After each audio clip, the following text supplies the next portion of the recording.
It gives me great pleasure to welcome Professor Bernard Hoekman to deliver this lecture on global spillovers, multilateral cooperations, and WTO reforms.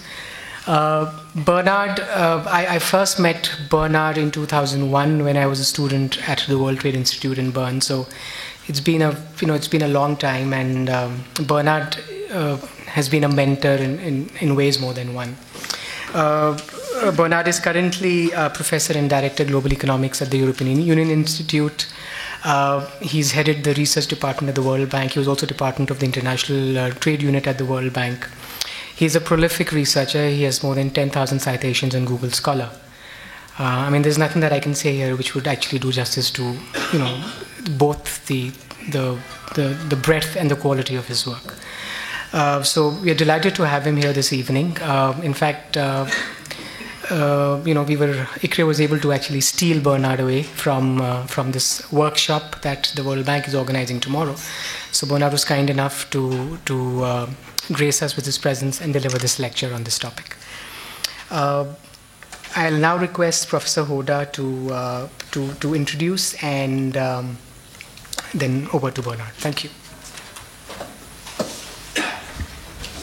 Thank you.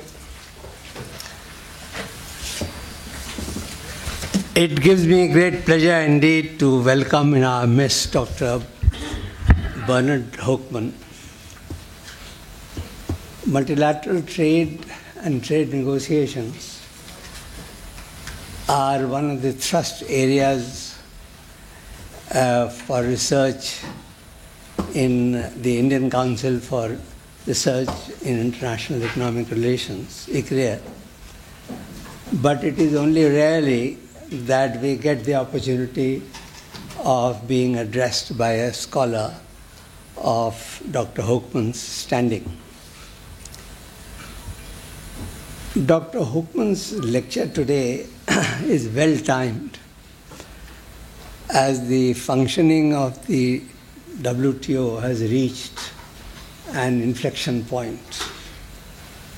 For more than a decade, the WTO has had a very limited success as a forum of negotiations.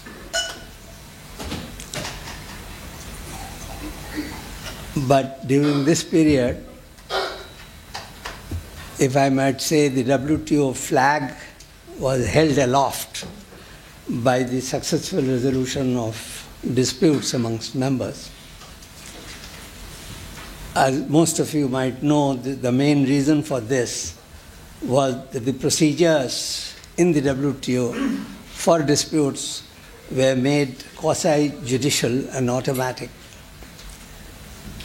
The dispute settlement machinery, with an appellate body pronouncing the final verdict, had a remarkable run for almost a quarter of a century. However, again, as many of you might know, December 10th, 2019, that is next week, is perhaps the last day, perhaps, on which the presently constituted appellate body will be functioning. After that, the system will revert to the old procedures of settlement of disputes through negotiations. Once again, these procedures will be liable to blockages.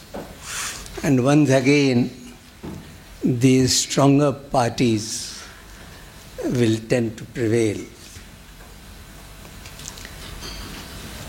Apart from this, at present, again, as most of you might know, we are experiencing a high level of trade conflict in the world.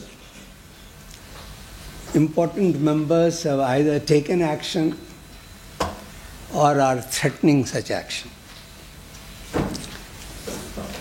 It is in this context that many members of the WTO are thinking in terms of and talking in terms of WTO reform.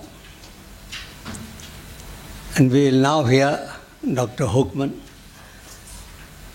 on his assessment and analysis of the international trade scenario and situation. Dr. Hoekman.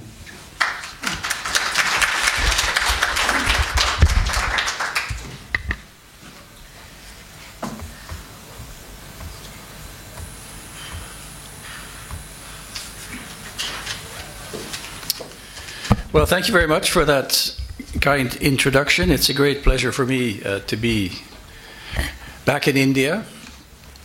I don't come here often enough.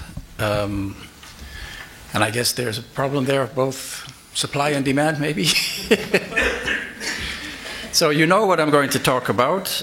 Much of what I'm going to say builds on a research project, or in fact 2 research projects that have been ongoing, and partly draw on a previous research project that Ambassador Hoda was actually part of, which was focused on this topic of trying to keep things afloat at the WTO. The initial project that he and I were both involved in was a bit more optimistic than I am today in terms of trying to identify paths forward, and in particular with a focus on economic development in developing countries.